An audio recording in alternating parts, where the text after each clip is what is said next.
نحمده ونصلي ونسلم على رسوله الكريم وأشهد أن لا إله إلا الله وحده لا شريك له وأشهد أن محمدا عبده ورسوله أما بعد فأعوذ بالله من الشيطان الرجيم بسم الله الرحمن الرحيم ألف لام را تلك آيات الكتاب وقرآن مبين ربما يود الذين كفروا لو كانوا مسلمين ذرهم يأكلوا ويتمتعوا ويلههم الأمل فسوف يعلمون۔ ناظرین، قرآن حکیم فرقان مجید کے 14ویں پارے کو مطالعہ کرنے کی سعادت اللہ رب العالمین عطا فرما رہا ہے۔ یہ سورہ ہجر سے شروع ہونے والا پارہ ہے اور اس کے اندر دوسری بڑی سورت سورہ نحل آ رہی ہے۔ دونوں کے مضامین کا اندازہ اس بات سے لگایا جا سکتا ہے کہ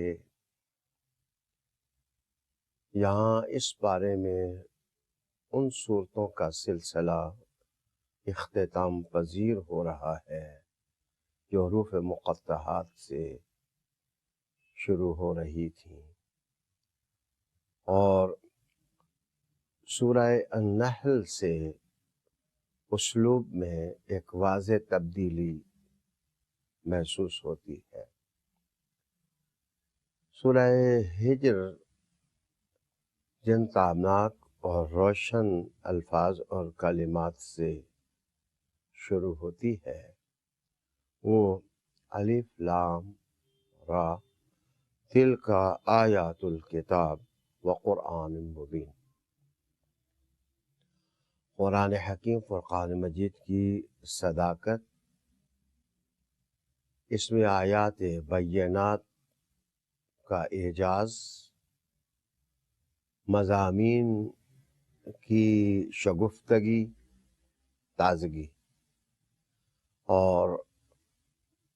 قرآن حکیم کا معجزہ ہونا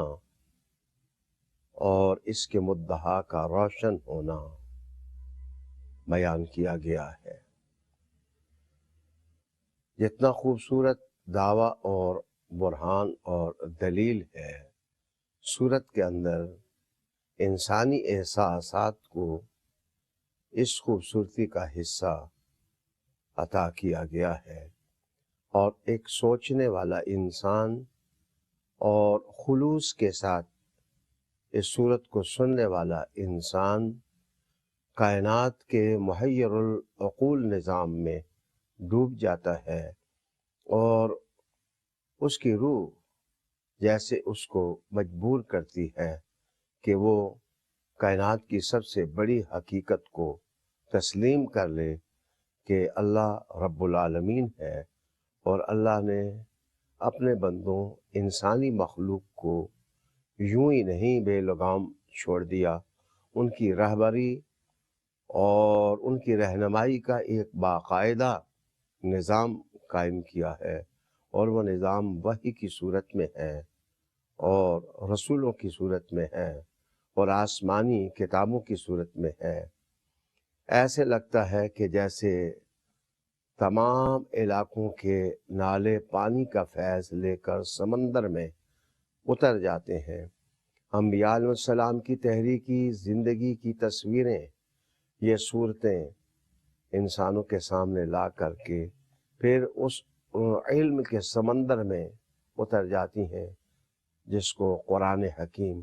فرقان مجید کہا جاتا ہے۔ قرآن مجید کی صداقت اور اس کے علم اور آگاہی کی کتاب ہونے کی طرف اشارہ کرنے کے بعد جو دوسری اہم چیز ہے وہ یہ ہے وما اہلکنا من قریۃ الا ولہا کتاب معلوم ما تسبق من امۃ اجلہا وما یستاخرون۔ 14واں پارہ اس حقیقت کو لے کر آگے بڑھتا ہے کہ انسان تسلیم کر لے، مان لے کہ انسانوں کی طرح قوموں کی بھی ایک عمر ہوتی ہے اور ایک اجل، وہ ایک وقت کے ساتھ ابھرتی ہیں اور ایک وقت آنے پر وہ نگاہوں سے غائب ہو جاتی ہیں۔ یہاں دلچسپ سوال ذہن میں ابھرتا ہے کہ قوموں کے ابھرنے کے اصول کیا ہیں اور قوموں کے ڈوبنے کے قوانین کیا ہیں۔ عروج اور زوال کے فلسفہ اور حکمت کے ساتھ یہ پارہ ناظرین کے دل میں ایک تسلی اور ایک علم ڈالتا ہے۔ ناظرین، اس کے بعد ایک بہت روح کو تکلیف دینے والا الزام قرآن حکیم نقل کرتا ہے کہ ناعاقبت اندیش لوگ اور پتھروں سے بھی زیادہ سخت دل رکھنے والے لوگ جو عزت والوں کی عزت کو نہیں سمجھتے اور شرف والوں کے شرف کو نہیں سمجھتے، یہاں تک کہ وہ پیغمبروں کے مقام سے بھی ناگاہ ہوتے ہیں۔ جس وقت رسالت میں آپ صلی اللہ علیہ وآلہ وسلم نے ان کے سامنے حقائق حیات رکھے، کتاب کی دعوت رکھی جس میں سورج سے بھی زیادہ روشنی تھی، تو وہ روح فرساسی بات مشرکین اپنی زبانوں پر لانے لگے، وہ یہ تھی وَقَالُوا يَا أَيُّهَا الَّذِي نُزِّلَ عَلَيْهِ الذِّكْرُ إِنَّكَ لَمَجْنُونَ، کہ یہ جو دعوت کا نور بکھیرنے والی ہستی ہیں اور یہ جو محسن انسانیت بن کر انسان کو حالات کی تلخیوں اور ظلمتوں سے نور کی طرف نکالنے کا اہتمام کر رہے ہیں، یہ مجنون ہے۔ مجنون کا معنی جنون والا، گویا وہ ہستی جو ابن آدم کی آغوش میں بصیرتوں کے پھول ڈال رہی تھی، ان کو مجنون کہا گیا۔ اِنَّكَ لَمَجْنُونَ لَوْ مَا تَأْتِينَا بِالْمَلَائِكَةِ إِن كُنتَ مِنَ الصَّادِقِينَ مَا نُنَزِّلُ الْمَلَائِكَةَ إِلَّا بِالْحَقِّ وَمَا كَانُوا إِذًا مُنذَرِينَ إِلَّا نَحْنُ نَزَّلْنَا الذِّكْرَ وَإِنَّا لَهُ لَحَافِظُونَ۔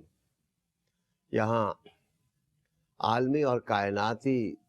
دلیلوں کا حوالہ دینے کے بعد رسالت مآب صلی اللہ علیہ وآلہ وسلم کی صداقت مآب شخصیت کی عظمتوں اور فضیلتوں کو ایک خاص پیرائے اور اسلوب میں بیان کرنے کے بعد قرآن مجید نے بڑی برجستگی کے ساتھ ان لوگوں کے سامنے یہ حق اور یہ حقیقت رکھ دی جس کی واقعیت کو قافلہ انسانیت کا ہر دانا شخص محسوس کر سکتا ہے۔ کہا گیا اِنَّا نَحْنُ نَزَّلْنَا الذِّكْرَ وَإِنَّا لَهُ لَحَافِظُونَ، ہم ہی نے الذکر کو نازل کیا اور ہم ہی اس کی حفاظت کرنے والے ہیں۔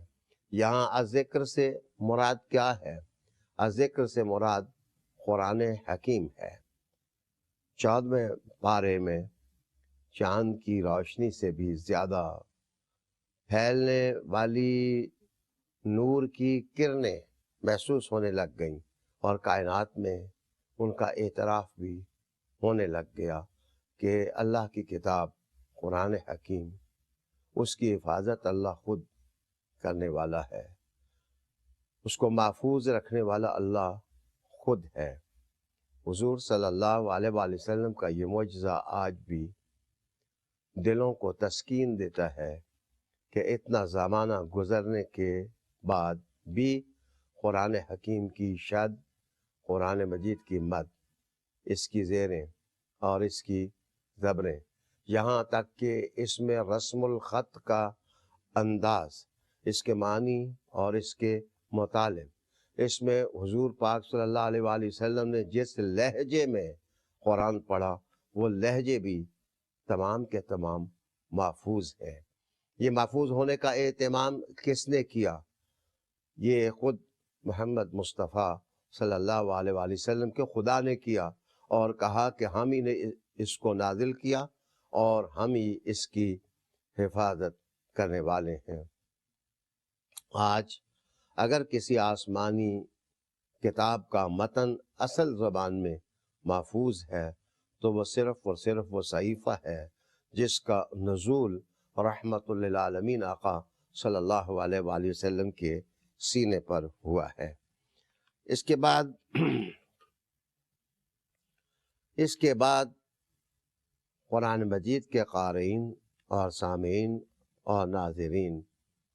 جس حقیقت کو قاری قرآن کے سامنے لایا گیا وہ ملاحظہ ہو، وَجَعَلْنَا لَكُمْ فِيهَا مَعَائِشَ وَمَن لَّسْتُمْ لَهُ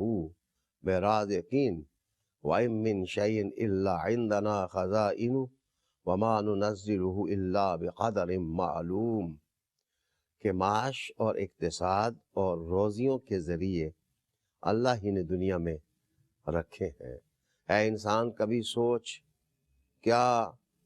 ان روزیوں اور رزق پر اگر اللہ نہ دیتا تو تو قادر تھا؟ وَإِن مِّن شَيْءٍ إِلَّا عِندَنَا خَزَائِنُهُ، ان روزیوں اور معاشی ذرائع کے وسائل یہ ہمارے پاس ہے، یعنی اللہ کی طرف سے اعلان ہو رہا ہے۔ وَمَا نُنَزِّلُهُ إِلَّا بِقَدَرٍ مَّعْلُومٍ، ہمیں ہر چیز کی قدر بھی معلوم ہے کہ وہ کس قدر ہم نے دینی ہے اور کس قدر ہم نے دی ہے۔ دلچسپ بات یہ ہے کہ آگے حضرت انسان کی تخلیق کا ذکر ہوا اور اللہ تعالیٰ نے ان روزیوں کے ذرائع کی نشاندہی بھی کی کہ آسمان سے گنگور گٹاؤں سے پانی کون نچوڑتا ہے، اور اربوں نہیں کھربوں قسم کے مخلوقات ہیں جو سمندر میں ہیں جن کو اللہ روزی بام پہنچا رہا ہے۔ سوچنے والی بات یہ ہے کہ یہ حضرت انسان کے کچن میں پک کر کے ان کی روزیاں تو سمندر میں نہیں اترتی ہیں، پہاڑوں کے اندر اور خشکیوں کے اندر چھوٹے چھوٹے کیڑوں سے لے کر گرنڈیل قسم کے جانور ہیں جن کی روزیوں کا بندوبست اللہ تعالیٰ نے کیا ہے۔ ایک چھوٹے قد کے انسان کو یہ بات سمجھائی گئی ہے کہ جو چیز حیوانات کی دنیا میں بھی مسلمہ ہے، کیا سوچنے والا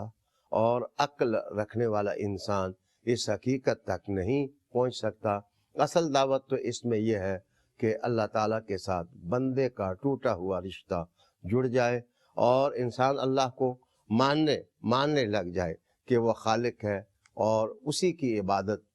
انسان کی زندگی میں آنی چاہیے۔ جس وقت یہ خشک سوتے جس وقت ہرے بھرے جاری ہو جائیں گے تو اس وقت کا انسان اپنی زندگی کو قابل فخر جانے لگ جائے گا۔ اس کے بعد آدم علیہ السلام کا قصہ اختصار کے ساتھ بیان ہوا، اور ابراہیم علیہ السلام کے حوالے سے مختلف واقعات میں سے ایک